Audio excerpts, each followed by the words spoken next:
I just needed to ask you for a quick favor because I wasn't sure how to go about it. I still don't know all the ins and outs of this place. So what's up? He asked. About 6 years ago, began Quinn. A friend of mine, Jenny Monroe, delivered triplets here at Roosevelt. She was hoping to get in touch with the doctor who delivered her babies, but she can't remember that doctor's name.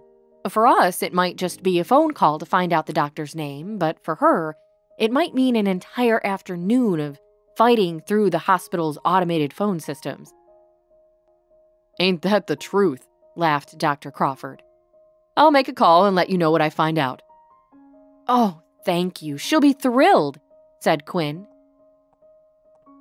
heading back out into the hallway. And Quinn, she popped her head quickly back into Dr. Crawford's office. She asked. You're doing an excellent job. The patients all love you, except Mr. Bernstein, but he hates everybody. Thanks, Dean, Quinn said as she left his office once more.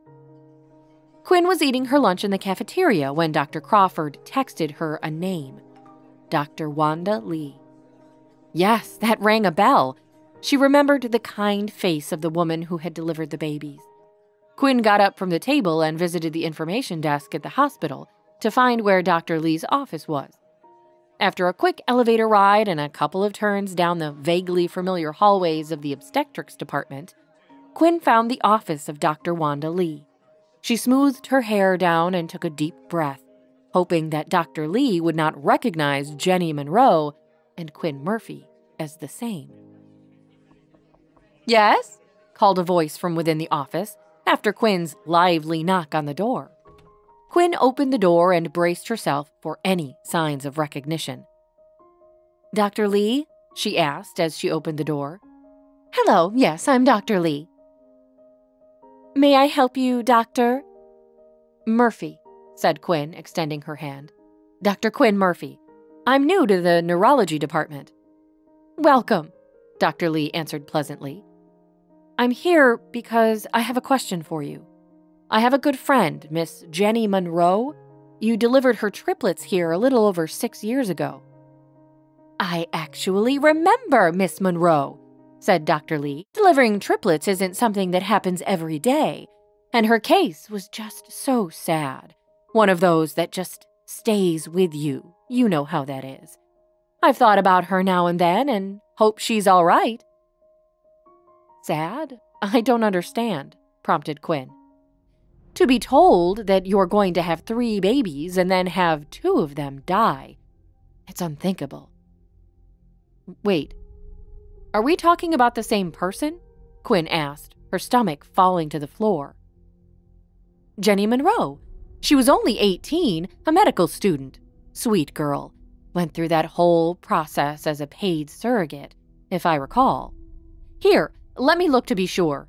Dr. Lee got up from her chair and opened a nearby filing cabinet. As the obstetrician searched for the medical file, Quinn held her chair's armrests so tightly that her knuckles were white. She felt sick to her stomach. What was going on here? Ah, yes, here it is, announced Dr. Lee, sitting back down with the file and opening it on her desk. The firstborn was retrieved by a representative of the person who paid for the surrogacy. It says right here that the other 2 babies, a boy and a girl, were deceased. Dead? Thought Quinn, reeling. That's impossible. Those babies were Denny and Sammy. Those are the babies who came home with me.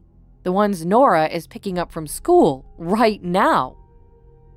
May I see the signature of the individual who signed out that first baby? Asked Quinn, her heart pumping 100 miles an hour, sure that Dr. Lee could see her level of distress. I don't see why not, responded Dr. Lee, sliding the paperwork across the desk. Quinn's fingers trembled as she picked up the fateful paper. On the dotted line, in blue ink, there was a signature that was easy for her to read. Cheryl Sinclair, Beatrice's mother. Hi, I am Quinn. Want to know my battle?